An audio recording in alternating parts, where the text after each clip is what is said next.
হযরত আলী রাদিয়াল্লাহু তাআলা আনহু ফজরের নামাজ আদায় করার জন্য মসজিদে গেলেন। এদিকে হযরত ফাতেমা রাদিয়াল্লাহু তাআলা আনহা অত্যন্ত জ্বর থাকা অবস্থায় ঘরের সমস্ত কাজ শেষ করেছেন। আলী রাদিয়াল্লাহু তাআলা আনহু মসজিদ থেকে এসে দেখলেন ফাতেমা কাঁদছেন। তিনি প্রশ্ন করলেন, ফাতেমা, তুমি কাঁদছো কেন? ফাতেমা রাদিয়াল্লাহু তাআলা আনহা কোনো উত্তর না দিয়ে তখনও আরো জোরে জোরে কাঁদতে লাগলেন। আলী রাদিয়াল্লাহু তাআলা আনহু কয়েকবার প্রশ্ন করার পর মা ফাতেমা কাঁদতে কাঁদতে বলল, আমি স্বপ্নের মধ্যে দেখেছি আমার আব্বাজান হযরত মুহাম্মদ সাল্লাল্লাহু আলাইহি ওয়াসাল্লাম আমার ঘরের মধ্যে ঢুকে কি যেন তালাশ করছেন। ঘর থেকে বের হওয়ার সময় আমি পেছন দিক থেকে আমার আব্বাজানকে ডাক দিলাম, ও আব্বাজান, আপনি কি তালাশ করছেন? আব্বাজান তখন বললেন, ও আমার ফাতিমা, আমি তো তোমাকেই তালাশ করছি, তোমাকে নিয়ে যাওয়ার জন্য। আরো বললেন, ও আমার ফাতেমা, আজকে তো তুমি রোজা রাখবে, সেহরি করবে আলীর দস্তরখানায় আর ইফতার করবে আমার দস্তরখানায়। তখন হযরত আলী রাদিয়াল্লাহু তাআলা আনহু এই স্বপ্ন শোনার পর দুইজনে বুঝতে আর বাকি থাকলো না যে ফাতেমা ইন্তেকাল করবেন। দুজনে আরো জোরে জোরে কাঁদতে লাগলেন।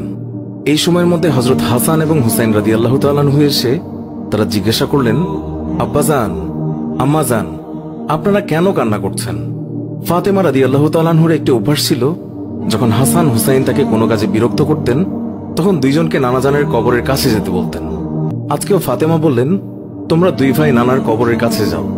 কবরের নিকট যাওয়ার সাথে সাথে কবর থেকে আওয়াজ আসলো, ও আমার আদরের নাতিরা, এই মুহূর্তে তোমরা আমার কাছে কেন এসেছ?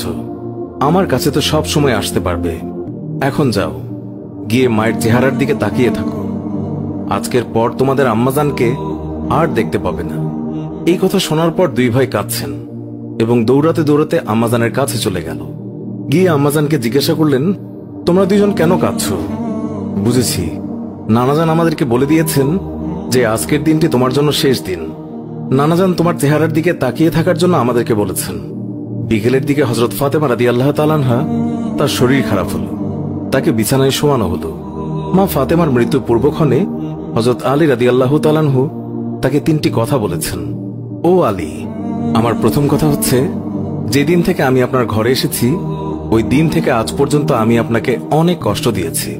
আপনি যদি আমাকে ক্ষমা না করেন তাহলে কিয়ামত আমার কারণে আব্বাজান অনেক লজ্জিত হবেন। বলেন, আপনি আমাকে ক্ষমা করলেন কিনা? আলী রাদিয়াল্লাহু তাআলা আনহু তিনি তখন উত্তরে বললেন, ইয়া ফাতেমা, তুমি কি বলছো এগুলো?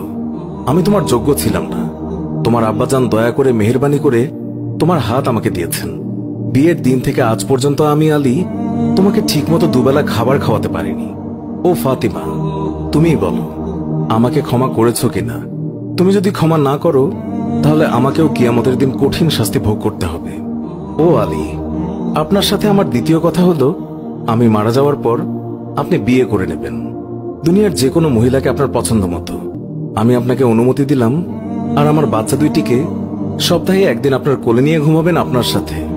আমার তৃতীয় কথা হলো, হাসান হুসাইন যখন বড় হবে তখন তাদের দুই ভাইকে আল্লাহর রাস্তায় সোপর্দ করে দেবেন এবং আমাকে রাতের বেলায় দাফন করবেন। হযরত আলী রাদিয়াল্লাহু তাআলা আনহু বললেন, তুমি নবীর মেয়ে, আমি সবখানে খবর দিয়ে তোমায় দাফন করব, এতে সমস্যা কি?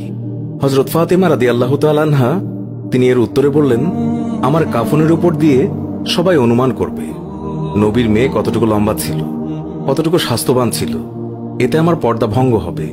মা ফাতেমার মৃত্যুর পর তার লাশের খাটিয়া বহন করার মানুষ মাত্র 3 জন ছিলেন, হযরত আলী রাদিয়াল্লাহু তাআলা আনহু এবং ছোট হাসান এবং হুসাইন রাদিয়াল্লাহু তাআলা আনহু।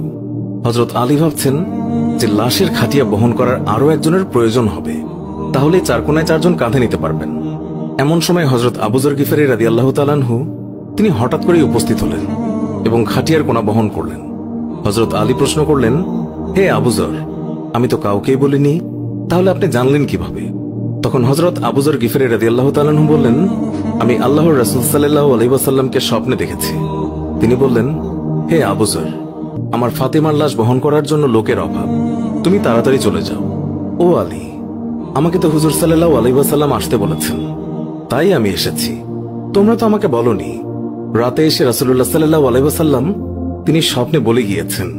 হযরত ফাতেমা রাদিয়াল্লাহু তাআলা আনহুকে যখন কবরে নামাচ্ছেন তখন হযরত আবু যর গিফারী রাদিয়াল্লাহু তাআলা আনহু কবরের কাছে গিয়ে কবরকে উদ্দেশ্য করে বললেন, হে কবর, তুই কি জানিস আজকে তোর মধ্যে কাকে রাখছি? উনি হচ্ছেন জান্নাতের সকল মহিলাদের সর্দার। হযরত ফাতেমা রাদিয়াল্লাহু তাআলা আনহার কবর থেকে কোনো আওয়াজ আসলো না। তিনি আবারও বললেন, উনি হাসান এবং হুসাইনের আম্মাজান। এবারও আগের মতো কোনো আওয়াজ আসলো না। তিনি আবার পুনরায় বললেন, উনি হচ্ছেন হযরত আলী রাদিয়াল্লাহু তাআলা আনহুর স্ত্রী। তারপরও কবর থেকে কোনো আওয়াজ আসলো না। তিনি আবার বললেন, এটি দুজাহানের বাদশার মেয়ে, খবরদার বেয়াদবি করবি না। আল্লাহ তাআলা তখন কবরের জবান খুলে দিলেন। কবর বলল, আমি অন্ধকার ঘর, আমি সাপ বিচ্ছুর ঘর, আমি এমন একটি ঘর যার মধ্যে কোনো বংশ পরিচয় কাজ হয় না। আমি দুজাহানের বাদশার মেয়েকে চিনি না, আমি হযরত আলীর স্ত্রীকে চিনি না, হাসান হুসাইনের আম্মাকেও চিনি না, আমি জান্নাতের মহিলাদের সর্দারনিকেও চিনি না। আমি শুধু চিনি ঈমান এবং আমল। আমার মধ্যে যদি কেউ ভালো আমল নিয়ে আসে, তাকে আমি কবরে জান্নাতের বিছানা বিছিয়ে দেব। আর যদি কেউ খারাপ আমল নিয়ে আসে, তাকে আমি কবরের দুই দিক থেকে এমন জোরে চাপ দেব যে হাড় মাংস মাটি সব একত্রে মিশিয়ে যাবে। আল্লাহু আকবার। মানুষ জন্মালে মৃত্যুবরণ করতেই হবে। মৃত্যু কখনো বলে কয়ে আসে না, মৃত্যু কখনো ধনী গরিব দেখে হয় না। প্রত্যেক মানুষকে মৃত্যুর স্বাদ গ্রহণ করতেই হবে। সুপ্রিয় দর্শক, এই ছিল আমাদের আজকের ভিডিও।